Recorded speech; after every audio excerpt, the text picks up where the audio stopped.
खिचिया पापड़ का टेस्ट होता है बहुत ही लाजवाब और क्रंचीपन तो इसका इतना होता है कि अगर आप तल के इसे छोड़ दीजिएगा तो भी इसका क्रंचीपन वैसे ही रहेगा, सॉफ्ट नहीं पड़ता है।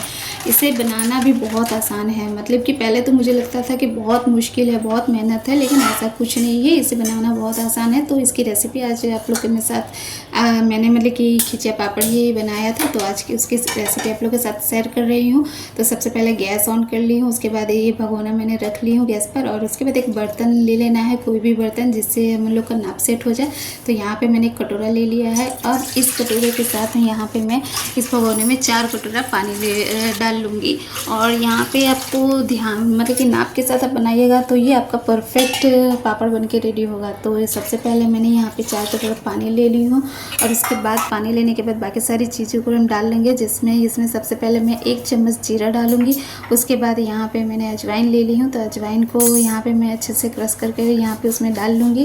और उसके बाद यहाँ पे अजवाइन डालने के बाद मैं यहाँ पे तिल ले रही हूँ, जो सफ़ेद तिल होते हैं वही वाले। इससे पापड़ का टेस्ट बहुत ही अच्छा आता है। तो यहाँ पे भर भर के तिल ले सकते हैं, अगर नहीं है तो भी चलेगा। तो यहाँ पे 2 चम्मच मैंने तिल ले ली हूँ। उसके बाद यहाँ पे नमक ले ली हूँ, तो नमक ध्यान से डालिएगा क्योंकि पापड़ सूखने के बाद फिर इसमें ज़्यादा नमक लगने लगता है, तो इसको आपको ध्यान से ही डालना है। तो यहाँ पे मैंने उसी हिसाब से मैंने नमक डाल ली हूँ। अब यहाँ पे हरी मिर्च कूट के मैं ले लूँगी। तो यहाँ पे मेरी मिर्च लाल पड़ चुकी थी, इसीलिए ये लाल दिख रही है। तो ये हरी मिर्च है, इसे कूट के डालने के बाद इसे चला लूँगी। चलाने के बाद इसे यहाँ पे मैं ढक लूँगी। अब हुआ ये था कि मैं इसका मेन चीज़ इसमें डालना ही भूल गई, तो उसे ढक दी थी।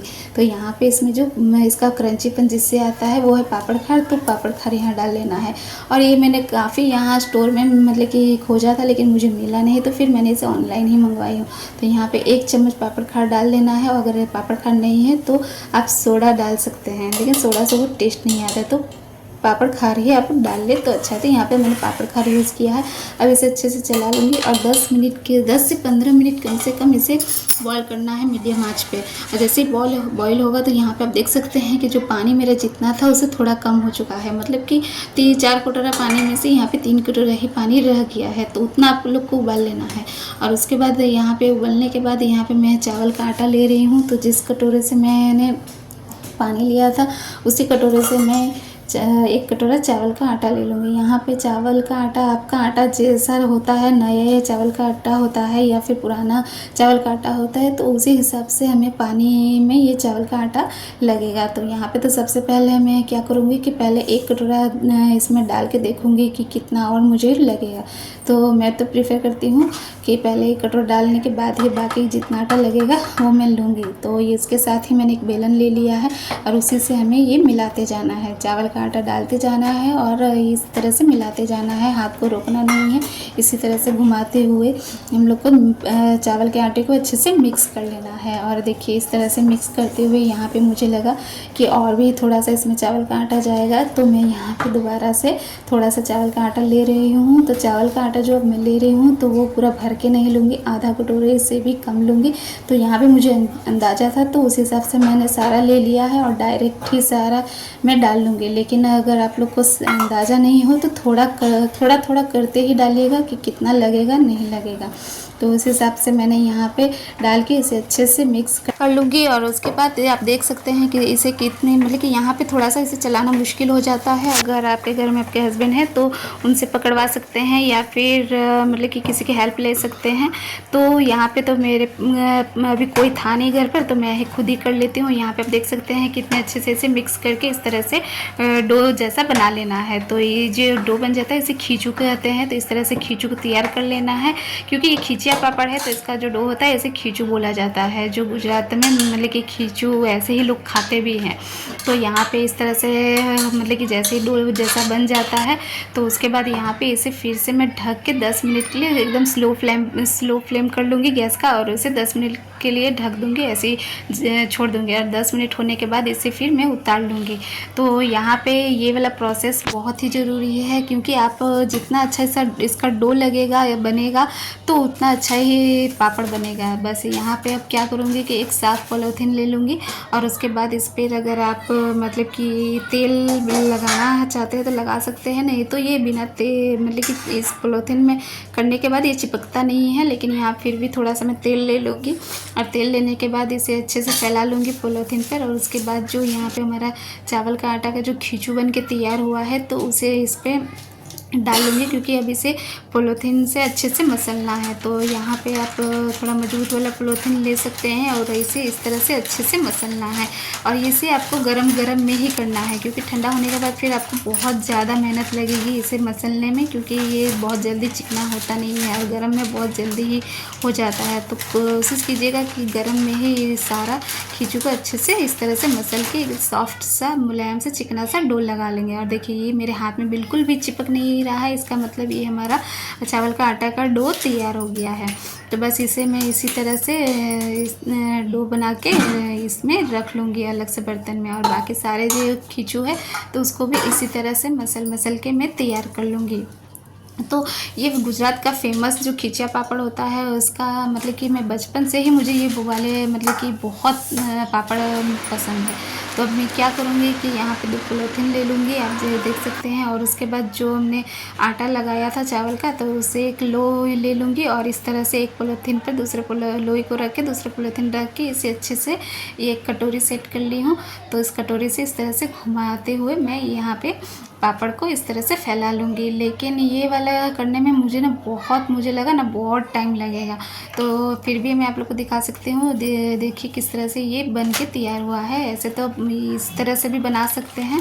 तो उसके बाद फिर मैंने यहाँ पे एक डो फिर से ले रही हूँ। मैं आपको मतलब कि मैंने किस तरीके से इसे बनाया है तो वो आप लोग के साथ शेयर कर रही हूँ। उसके बाद मैंने क्या किया है कि दोबारा से मैंने इसी तरह से लोई ले ली हूँ और उसके बाद अब के मैंने क्या किया है कि उंगली से ही इसे मैं फैला लूँगी। तो ये थोड़ा सा इसका डो मुलायम रहता है, जिससे कि आप उंगली से भी इस तरह से फैला सकते हैं। लेकिन मैंने सोचा कि इतना सारा इस तरह से उंगली से करूँगी, कटोरी से करूँगी तो बहुत ही टाइम लगेगा। और मैं सोच ही रही थी कि कैसे मैं करूँ कि ये फटाफट से बन जाए मेरे पापड़ सारे।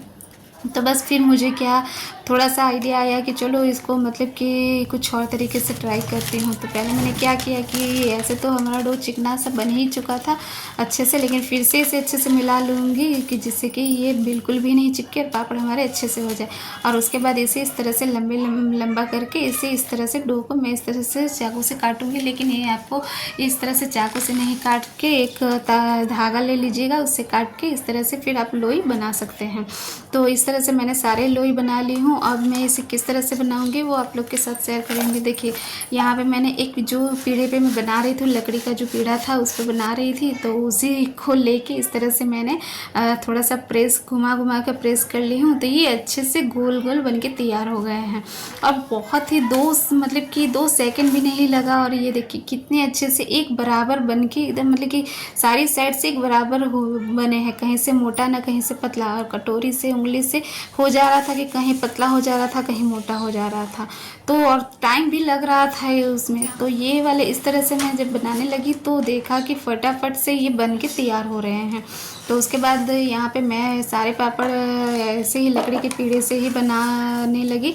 और अगर आप चाहें तो अगर आपके पास कोई भारी मतलब कि इस तरह से छोटा वाला लकड़ी का मतलब कि पीढ़ा हो तो उससे बना सकते हैं, या चकला हो रोटी बेलने वाला तो उससे कर सकते हैं। तो बस देखिए मैंने तो सारे के सारे पापड़ वैसे ही फटाफट से इसी लकड़ी के पीढ़े से मैंने फटाफट से बना लिए और फटाफट से बन भी गया, पता ही नहीं चला कि कैसे इतना जल्दी। और सारा पापड़ मैंने अकेले ही बनाया बिना किसी की मदद से, और बहुत आसानी से ये बन जाते हैं। और इस तरह से इसको आराम से दूसरे पॉलीथीन पर पलट के इस तरह से आराम से ये निकल भी आते हैं और सारे पापड़ एक बराबर बनते हैं।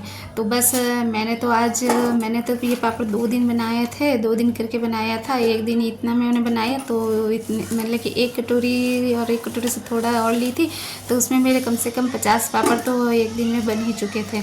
और ये मैं साल भर के लिए बनाती हूँ तो इसीलिए मैं थोड़ा सा और ज़्यादा बनाती हूँ। तो आज आप लोग को मैं दिखा दी हूँ कि फर्स्ट दिन कम से कम मतलब कि गिनती से 50 तो है ही। तो इस तरह से इतना मतलब कि मैंने बना लिया। अब दूसरे दिन का मैं आपको दिखा दे रही हूँ। फिर दूसरे दिन भी ये मेरे दूसरे दिन मैंने बनाया था, और दूसरे दिन मैंने क्या किया कि सारे जो मतलब कि चावल के आटे का जो डो था तो उसे मैंने तागा से कट करके, इसका लोई नहीं बनाई थी, बस वैसे ही कटिंग लेके इस तरह से जो जिस पे मैं सब्जी कटिंग करती हूँ वो वाला बोर्ड ले ली हूँ। और उसी बोर्ड से इस तरह से प्रेस की की और ये मेरा देखिए चावल का पापड़ है इस तरह से गोल गोल बन के तैयार हो जाता है। और ये भी इसी दूसरे दिन तो और मेरा कम टाइम लगा और जल्दी जल्दी से बन के तैयार हो गया था। तो जो मैंने पहले दिन बनाया था वो वाले पापड़ तो मेरे पंखे नीचे ही सूख चुका था, तो बस दूसरे दिन मैंने थोड़ा सा धूप लगा दी।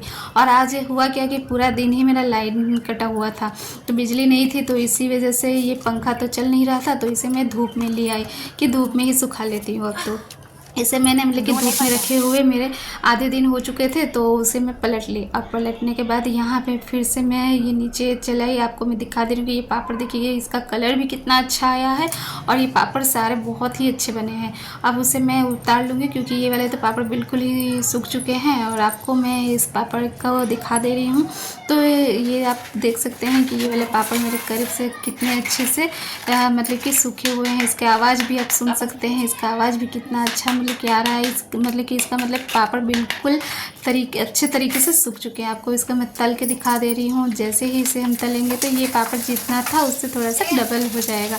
तो आप देख सकते हैं, देखिए फटाफट से ये इस तरह से डबल होके निकल आते हैं। तो इसी तरह से मैंने पापड़ को तल ली हूँ। और इसे तलने के बाद अगर आप छोड़ भी देते हैं तो ये सॉफ्ट बिल्कुल नहीं होते हैं।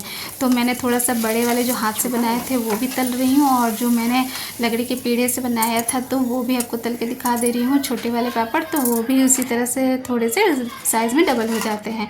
अब इसे मैं आपको तोड़ के भी दिखा देती हूँ कि ये इसका क्रंचीपन किस तरह से है। और सारे पापड़ को मैं दिखा दे रही हूँ, जो छोटे वाले हैं बड़े वाले हैं किस तरह से बन के तैयार हुए हैं। अब इसको मैं आपको तोड़ के दिखा रही हूँ। इसका क्रंचीपन आप देखिए कितना मतलब कि क्रंचीपन है। और इसे मैंने तो करीब 1 घंटे के लिए छोड़ दीजिए, 2 घंटे के लिए छोड़ दीजिए ये तलने के बाद, तो ये बिल्कुल भी सॉफ्ट नहीं होते हैं। इसका टेस्ट भी वैसा ही इतना बहुत लाजवाब है। और दूसरे दिन मैंने पापड़ भी बनाए थे तो वो वाले भी सूख चुके थे, बहुत अच्छे। देखिए कितने अच्छे साइज़ एक बराबर हुए थे, क्योंकि दूसरे दिन मैंने कोई कटोरी से और हाथ से नहीं बनाया था। तो कैसी लगी आज की इस पापड़ वाली रेसिपी? अगर अच्छी लगी हो तो कमेंट, लाइक, सब्सक्राइब ज़रूर करें।